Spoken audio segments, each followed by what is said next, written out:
Bom, bom dia a todos.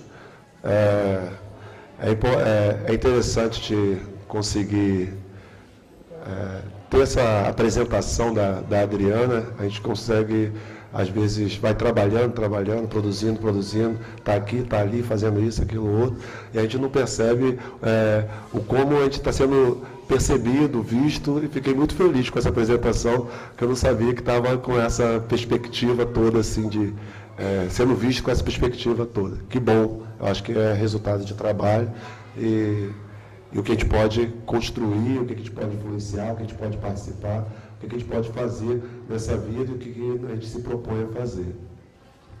Bom, queria primeiro iniciar a minha fala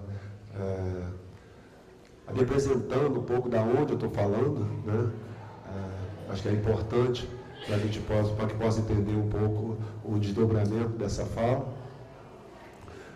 Queria pontuar que a minha família chega no Complexo do Alemão na década de 50, né, logo no início do processo de ocupação mais forte, né, o processo de ocupação começa ali na década de 30, de uma forma mais lenta, algumas casas, algumas ocupações, mas na década de 50 e 60 tem um grande boom de ocupação no Complexo do Alemão e na maioria das favelas do Rio de Janeiro. Então, minha família vem de Campos, meus pais vêm noivos de Campos para o Complexo do Alemão, minha família do meu pai, da minha mãe, da irmã da minha mãe, e cada um com 10, 12, 7 filhos, né? E começou a povoar ali no Complexo do Alemão. O pessoal brinca muito, que fala que talvez a minha família seja maior que tem ali dentro do Complexo do Alemão por conta disso. E essa minha vivência do Complexo do Alemão, ela se dá naturalmente com a maioria dos jovens, das pessoas que nascem e crescem no Complexo do Alemão. Mas eu tive um tempo distanciado daquele espaço, da minha vida, no período da minha vida, que foi na minha época da segunda infância e adolescência. E eu retorno para o Complexo do Alemão quando eu consigo entrar na universidade. Eu entro na universidade tardiamente, em 97, e eu retorno para o Complexo do Alemão já de uma outra perspectiva. E aí eu vou resgatar um pouco a minha infância, mas nunca perdi. Na verdade, eu me afastei, não morei no Complexo do Alemão nesse período, mas todos os meus avós, parte de mãe, parte de pai, todo mundo estava lá, então não perdi a perspectiva e o diálogo com aquele território.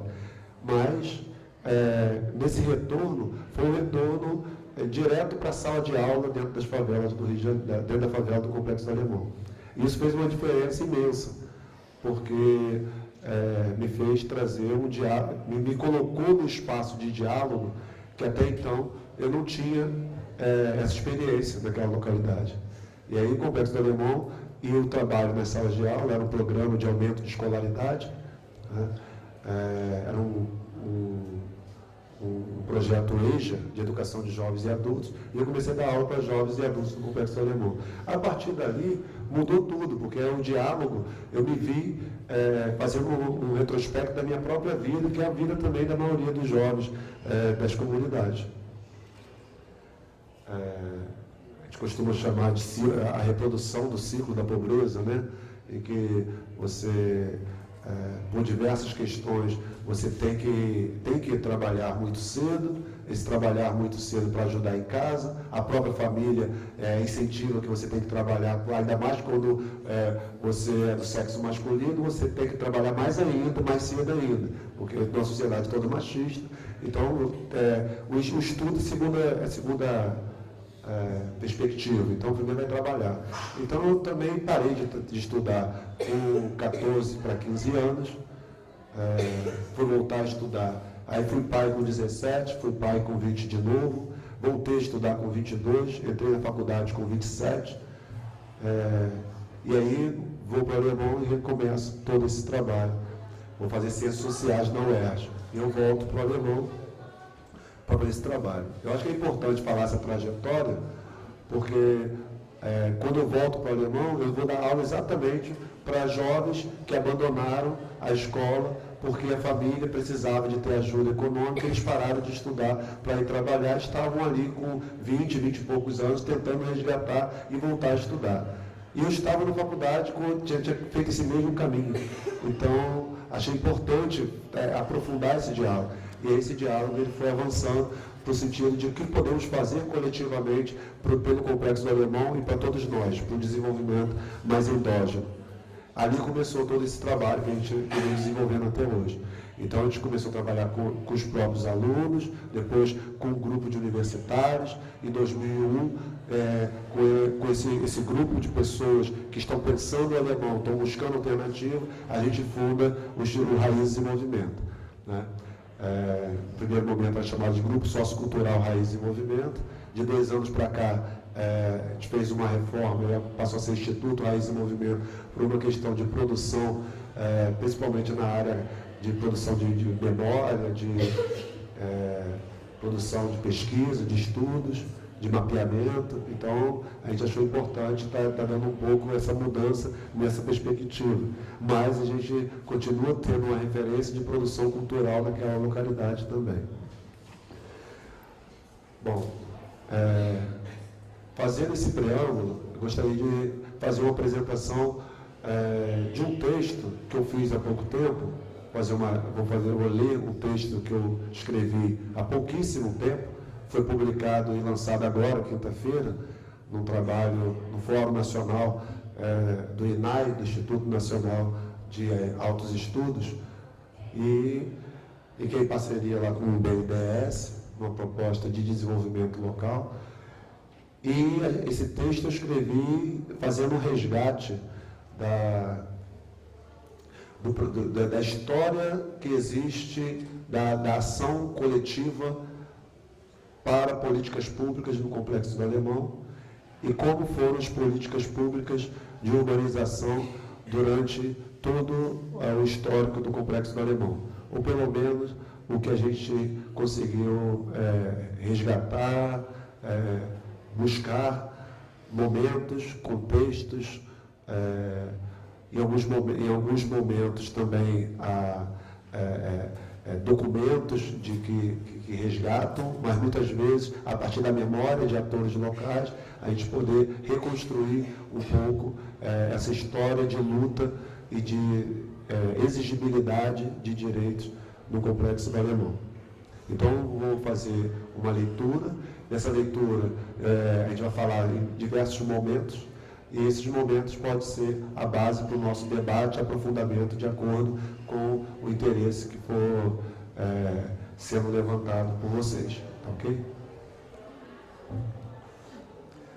Queria também registrar que dentro da turma de vocês também tem um integrante lá do Complexo do Alemão que traz muito dos históricos, que pode complementar esse processo, que eu acho que vai complementar, que é o Luiz Cícero, que é do Verdejar, né, a instituição co-irmã do Raízes em Movimento.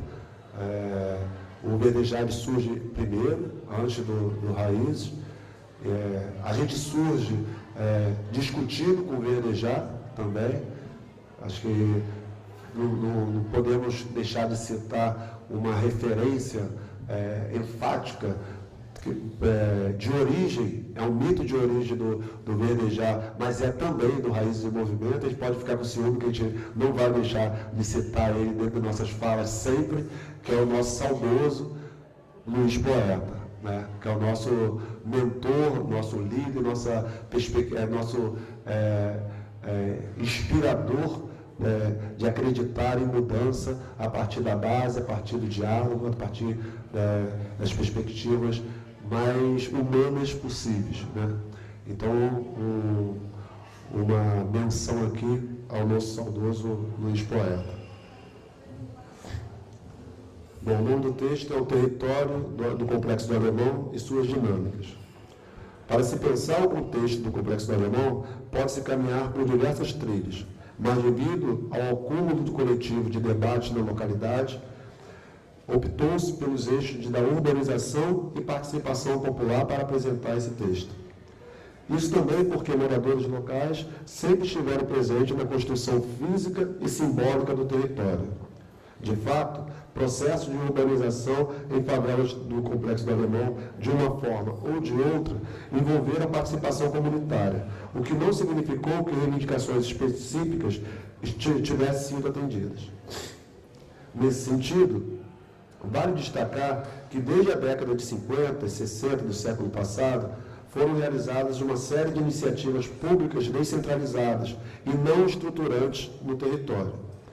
Melhorias muito restritas e pontuais, como a instalação de bicas d'água, pontos de luz e algumas manilhas sendo distribuídas. Por esse motivo, em muitos dos casos, partiu-se para o que hoje denominamos de auto-urbanização. Moradores se reuniam, discutiam suas prioridades e definiam ações. O calçamento das ruas e a desobstrução das valas eram suas prioridades. Estes se cotizavam e preparavam um mutirão e iam realizando os trabalhos. Assim nasceu, nos anos de 1960, a primeira associação de moradores do Complexo do Alemão. As décadas seguintes foram marcadas por articulações entre moradores e candidatos políticos que, entre aspas, ajudavam na realização desses mutirões com materiais de construção, visando o retorno eleitoral no próximo pleito. Nos anos de 1980, tentou-se transformar tais mutirões numa intervenção pública, contemplando obras um pouco mais estruturadas, como a construção de creches, a pavimentação de vias, o abastecimento de água e o esgotamento sanitário, sendo que agora com a contratação de moradores para realizá-las, o que na maioria dos casos não evitou o viés clientelista. No final dos anos 80 e nos anos de 1990, a região atravessou acentuada crise socioeconômica agravada pela forte presença do tráfico no local.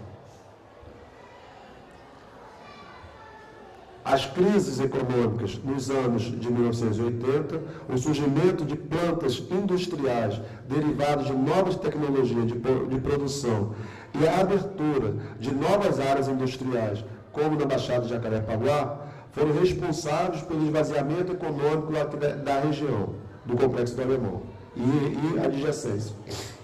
O declínio industrial fica evidente quando se circula no entorno das comunidades, revelando um cenário de prédios e galpões fechados, retratos de uma época de prosperidade que se foi. Além disso, nesse período, dois processos observados para algumas áreas do Rio de Janeiro foram decisivos para transformar a dinâmica e as representações sociais do Complexo do Alemão. Em primeiro lugar, a ocupação desordenada e precária do solo. Em segundo, a guinada do tráfico de drogas no Rio de Janeiro, com a entrada definitiva da cocaína no mercado das drogas. Esses elementos combinados resultaram na construção de uma área favelizada, em decadência econômica e palco de conflitos constantes pelo domínio da venda de drogas no local. Nesse sentido, nas décadas de 1990 e de 2000, o Complexo do Alemão passou a ser percebido de forma cada vez mais preconceituosa pela população da cidade em geral, vista como território do mal. De fato, a criminalização da pobreza e a criminalização do território se fizeram presentes a reboque dos frequentes conflitos entre policiais e traficantes. Nesse contexto, em função da articulação de instituições sociais externas ao território, as zonas, com o poder... Nesse contexto, em função das articulações das ONGs externas ao território, com o poder público, foram realizadas iniciativas visando a inserção social e produtiva de respectivos moradores. Dentre esses, cria-se o Programa de Aumento de Escolaridade da Secretaria Municipal de Trabalho e Renda, executado por tais organizações em parceria com as associações de moradores da Pedra do Sapo, do Morro do Itararé e da Grota. Em contrapartida, nos anos de 1990, no âmbito interno do Complexo do Alemão, é criado o CONSA, Conselho Comunitário de Saúde do Complexo do Alemão, reunindo agentes de saúde, associações de moradores, igrejas, organizações sociais, moradores, num trabalho inédito e inovador de pensar a saúde pública de forma coletiva enquanto qualidade de vida, articulado com as ações na área de saneamento básico, da educação, cultura e outras. Também, nesses anos, surgem novas organizações no local, como Verdejar, fundado em 97 por Luiz Poeta, voltado para questões socioambientais na Serra da Misericórdia, incluindo toda a parte ocupada no Complexo do Alemão e seus moradores. Essa instituição, assim como outras no território, fez história. Articulada com grupos como o próprio CONSA, com a Bicuda Ecológica, os Verdes e o CEPEL, que é o Centro de Estudos e Pesquisa da Leopoldina, que funcionava no Fiocruz, em 1999, o Verdejar realizou o primeiro seminário ecológico da Serra da Misericórdia, com participação de representantes do poder público e de diversos segmentos da sociedade, o qual resultou na promulgação do Decreto 19.144 de novembro de 2000, criando a Área de Proteção Ambiental e Recuperação Urbana, a APARU da Serra da Misericórdia. Uma vitória para o movimento ambientalista local. No ano seguinte, em 2001, tal movimento lançou a Carta Aberta da Serra da Misericórdia, com 27 propostas da sociedade civil para a regulamentação desta APARU, a qual não foi respondida até a atualidade. Tal comitê passou a acompanhar as primeiras discussões sobre o PAC Favelas, em 2007, com associações de moradores e o governo do Estado, com a perspectiva de ampliar o leque de escuta na localidade. Peraí, gente, desculpa. Eu pulei aqui para um texto, um pedaço. Devia até a APARU, a proposta de regulamentação, que ela não parou. Nesse contexto do movimento social, de forte mobilização comunitária, em 2006 é fundado o Comitê de Desenvolvimento Local da Serra da Misericórdia, integrado por diversas instituições do Complexo do Alemão e outras, visando a construção coletiva de um espaço que promovesse o diálogo com o poder público acerca de políticas a serem implementadas no Complexo do Alemão e no entorno desse, além da promoção de ações conjuntas e do intercâmbio entre seus participantes. Tal comitê passou a acompanhar as primeiras discussões sobre o PAC Favelas, em 2007, com a Associação de Moradores e o Governo do Estado, com a perspectiva de ampliar o leque de escuta na localidade. Em 2008, o Governo Estadual apresenta uma proposta de intervenção urbanística e o processo de participação popular por meio do PTTS, Projeto Técnico do Trabalho Social. A proposta inicial repete o plano diretor do Complexo do Alemão de 2003, concebido pela Prefeitura, com o argumento que os recursos a serem liberados no início de 2008, para o começo das obras, seriam do orçamento do Governo Federal de 2007 e, posteriormente, promoveria mudança de forma participativa, mas que precisava encaminhar logo esse projeto para o Governo Federal. Em 2008, o Comitê de Desenvolvimento Local da Serra da Misericórdia participou ativamente no trabalho social do PAC do Complexo do Alemão,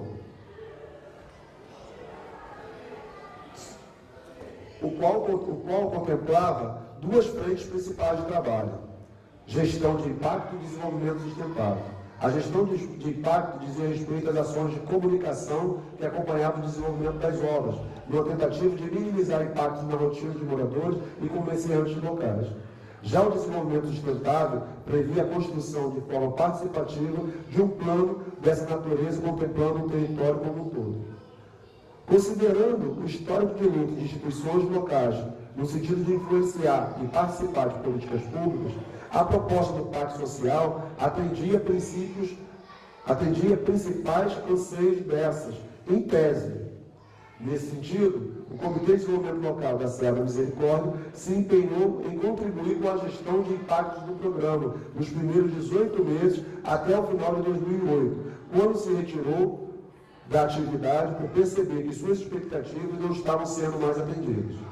Na realidade, nesses primeiros meses de gestão de impactos das obras, funcionou de maneira satisfatória, até o segundo semestre de 2009, mas logo foi abandonada por estar, entre aspas, atrasando o andamento das obras.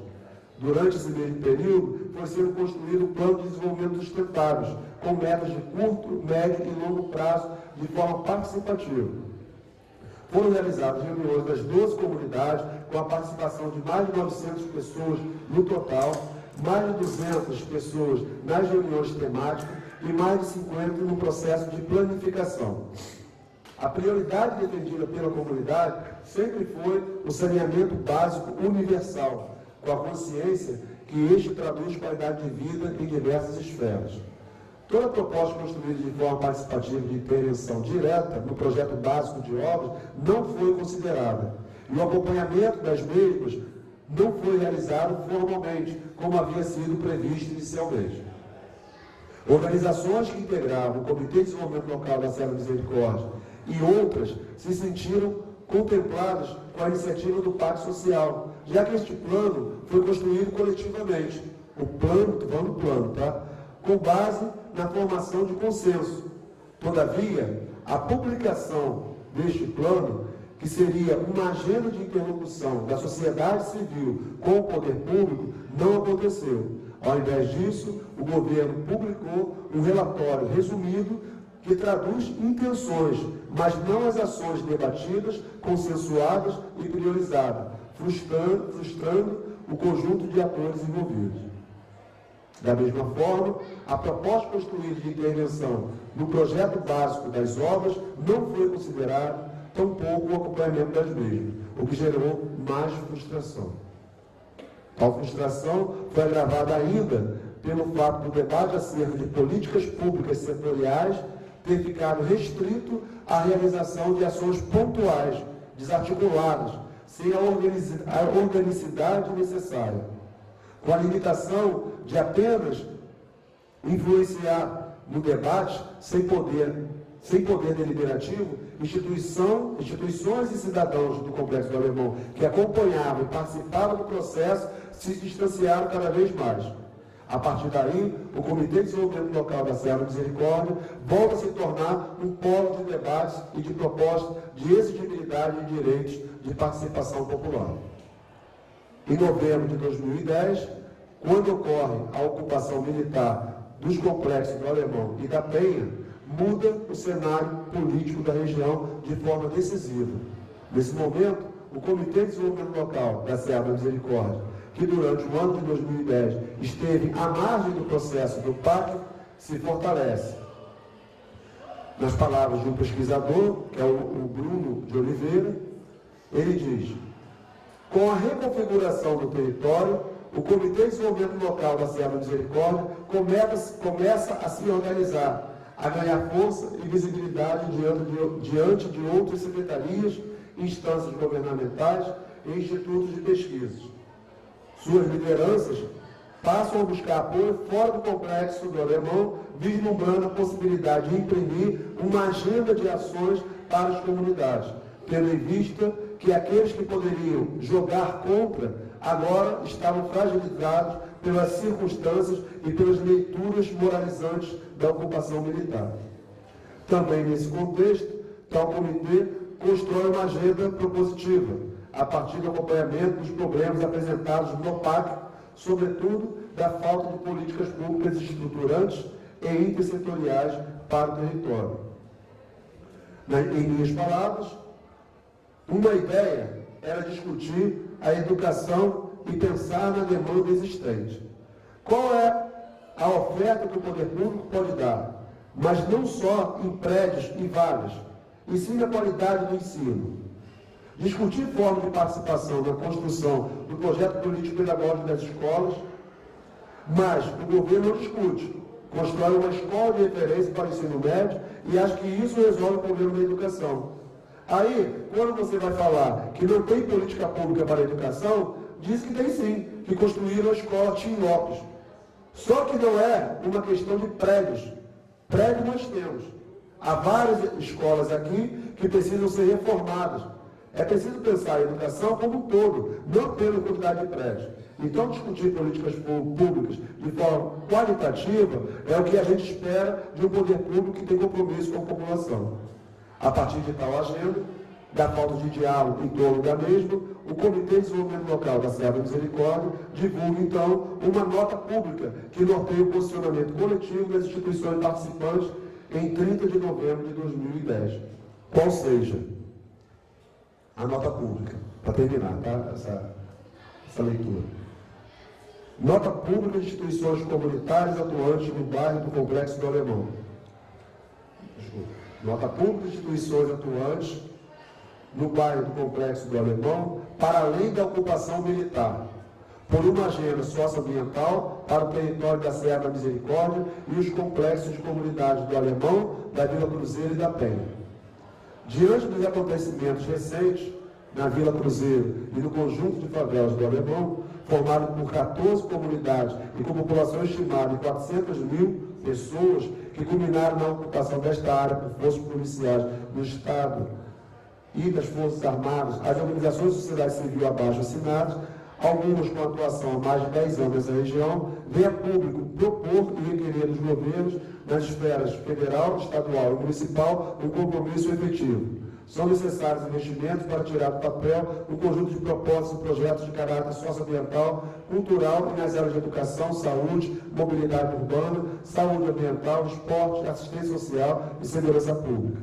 Lembrando que muitas dessas propostas já foram objeto de projetos não concretizados ao longo dos anos. Esperamos que, a partir de agora, possam ser implementados em benefício da população e da proteção desse território, que historicamente foi abandonado pelos sucessivos governos, e com isso ficou marcado por décadas pelo seu crônico esvaziamento econômico, pela violência, degradação urbana e como área de sacrifício ambiental.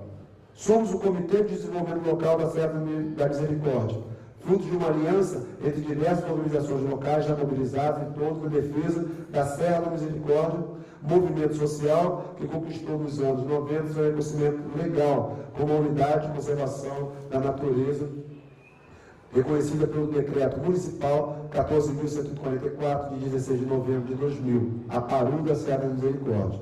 Trata-se, portanto, de um coletivo que agrega, além das instituições do comitê, moradores das favelas ocupadas militarmente, entidades comunitárias locais, bem como ativistas e pesquisadores, todos com longa atuação nessa região e vivência nessas comunidades. Nosso objetivo é aprofundar o debate com a sociedade, o poder público e a mídia, para além da ocupação militar. Para isso, queremos, através de uma agenda socioambiental para o território da Serra da Misericórdia e os complexos de comunidades do Alemão, da Vila Cruzeiro e da Penha, apresentar ideias, sugestões, projetos e propostas objetivas e viáveis que possam colaborar para o desenvolvimento humano e a melhoria das condições socioeconômicas e sanitárias desta região e dos moradores. Assim, destacamos como prioridade: 1. Reconhecer o quão significativo é a ocupação do Estado em áreas que antes eram dominadas por grupos ligados ao varejo de drogas. Não pode significar uma interpretação equivocada do contexto de violência e ilegalidade da cidade. Resumir a política de segurança pública a esta ocupação militar, ou mesmo acreditar as ações dos últimos dias, uma triunfal, entre aspas, derrubada do tráfico, o midiático dia D, apenas contribui para a criminalização das áreas de favela e esvaziamento do debate. Essa interpretação pode gerar uma superficial e eliminada cortina de fumaça sobre as causas reais que levaram a esta grave situação, assim como camuflar as razões históricas que levaram ao abandono desse território e de sua população, que vive há décadas em precárias condições de vida. Sem acesso a direitos elementares. Consideramos que, para além das manchetes sensacionalistas que buscam induzir a sociedade, principalmente os moradores que vivem nas favelas cariocas, a crerem que, com a ação militar contra o Alemão, o problema estaria superado e que nossa cidade estaria livre do crime de maneira definitiva, é preciso fazer uma análise profunda para comprovar que isso não se sustenta. A ação de combate no varejo de drogas tem seus méritos. No entanto, não se pode associar toda a violência que assola a cidade apenas ao território das favelas dominado pelo tráfico. Diversos variáveis interferem nesse contexto, muitas delas de amplo conhecimento da população e das autoridades públicas: corrupção policial, tráfico de armas, narcotráfico internacional, fortalecimento dos grupos milicianos, desigualdades sociais, ausência do Estado em grande parte da cidade, entre outros. É preciso, portanto, ressaltar os avanços presentes nos fatos nos últimos dias, sem deixar de apontar as muitas frentes onde ainda precisamos atuar. Além disso, a cobertura da grande mídia e as ações governamentais que se seguirão devem ter o cuidado de não reforçar estereótipos históricos e preconceitos sociais associados às favelas, já que os moradores das áreas são sempre os mais atingidos pela violência. No momento que o Estado se mostra disposto a enfrentar esta realidade, é preciso todo esforço para que não se repitam condições históricas que acabam por reforçá-la. Por isso, são inaceitáveis e não podem ser vistos como mal menor certos acontecimentos aos quais estão sujeitos hoje os moradores do conjunto de favelas do Alemão, entre os quais destacamos a falta de energia elétrica, o fechamento das escolas, a entrada violenta por parte das forças policiais nas residências, o furto de objetos dessas residências. Esses fatos devem ser profundamente combatidos, prestando contas à sociedade. Por outro lado, apesar dos casos de posturas inadequadas de alguns policiais, é importante destacar que as ações nos últimos dias divergem daquilo que se viu nas últimas 2 décadas no que diz respeito à ação policial, ao menos nas favelas do Alemão. É notável que a inteligência foi privilegiada em detrimento da repressão desmedida no primeiro momento. Se há relatos de abuso, muitos são também os relatos que reconhecem uma postura por parte dos policiais da maneira que se espera deles, com respeito ao cidadão, aos direitos dos cidadãos. Não cabe elogiar aquilo que, na verdade, é a conduta correta das forças que representam o Estado, mas é forçoso destacá-la, uma vez que, historicamente, não foi esta a realidade experimentada pela comunidade. 2. Esta ação aponta para uma profunda transformação no cotidiano das favelas do Alemão. Por isso, esse coletivo avalia ser necessário aliar uma ampla diversidade de atores sociais para que ela possa se consolidar. A situação conjunta entre as várias forças estatais, tanto no campo da segurança quanto no campo social, somada à participação dos moradores e das organizações locais, que há anos lutam pela melhoria das condições de vida da região, podem fortalecer esse processo, dando-lhe transparência e legitimidade. Esta é precisamente a razão pela qual as instituições que assinam essa nota buscam agregar outros atores locais e estabelecer um diálogo amplo e duradouro com o poder público. Para isso, propomos a construção coletiva de uma agenda propositiva para o conjunto de favelas do Alemão. As instituições que já se envolveram nesse debate têm buscado contribuir nos campos nos quais já acumulam ampla experiência, principalmente com propostas de projetos nas áreas da cultura, meio ambiente, educação, esporte, entre outros. Destaca-se a longa vivência dessas instituições nas diversas comunidades do Complexo do Alemão, onde há anos desenvolve projetos socioambientais, educativos e culturais em geral, sem qualquer apoio dos governos ou da iniciativa privada. Da mesma forma, é necessária e deve ser urgente, por parte do poder público, a abertura de canais para o diálogo com as entidades comunitárias locais, bem como de participação no processo que envolve a agenda propositiva. Assim termina a agenda. Durante os anos de 2011 e 2012, o Comitê de Desenvolvimento Local da Serra da Misericórdia teve momentos de avanço e de recuo na sua mobilização. Já em 2013, organizações que fazem parte deste comitê e outras voltaram a se reunir no movimento denominado Pensa Alemão, retomando a proposta de discutir coletivamente questões relacionadas com o desenvolvimento do território. Em paralelo, estas estão essas organizações estão se mobilizando e se organizando para denunciar a irregularidade e reivindicar ações efetivas do poder público com relação ao saneamento básico universal, sua prioridade, e outras prometidas e não cumpridas. Com a volta do PAC, que está previsto para o Alemão, pretende colocar essas questões na pauta de discussões imediatas. Então, como pode ser visto nesse texto, a luta é incessante, permanente. E nós estamos exatamente nesse momento que, nesse texto, nesse trecho que eu terminei de ler agora, esse último parágrafo. Então a situação se continua nesse mesmo patamar, de diálogo das políticas públicas na localidade. Como iniciei essa leitura dizendo que a gente poderia caminhar por diversas trilhas para poder construir um diálogo, um debate sobre o Complexo do Alemão e de que forma que a gente pode debater e promover o desenvolvimento e se articular, esse texto e a minha proposta hoje é que a gente pudesse caminhar por essa estrada de mão dupla de participação coletiva e de políticas públicas governamentais sendo debatidas, sendo implementadas no alemão. Mas gostaria de debater e discutir um pouco, porque ainda tenho muitas dúvidas, devido à prática governamental, da definição do conceito de políticas públicas. Existem alguns conceitos de políticas públicas, mas o que é política pública? Nós, no Complexo do Alemão e coletivamente, debatemos e entendemos política pública como alguém que vinha acompanhada de ser estruturante e intersetorial, né? Política pública não pode ser confundida com ações pontuais.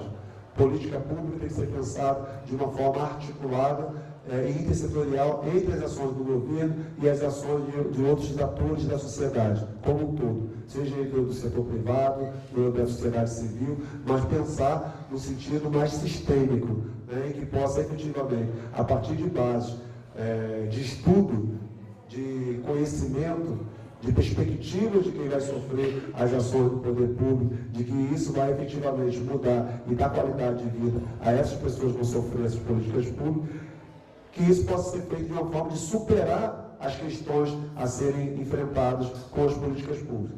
E o poder público se aproveita do não debate, da conceituação da política pública para fazer ações pontuais para permanecermos, mudarmos para permanecermos a ser o que sempre fomos no sentido de ação governamental de mudança nesses espaços populares. Então agora eu vou abrir um pouco e prefiro fazer o debate a partir das colocações de vocês. Também fico bem à vontade do Luiz Cícero se posicionar e complementar a fala, porque ele também tem conhecimento importante lá no território. Bom, está aberto.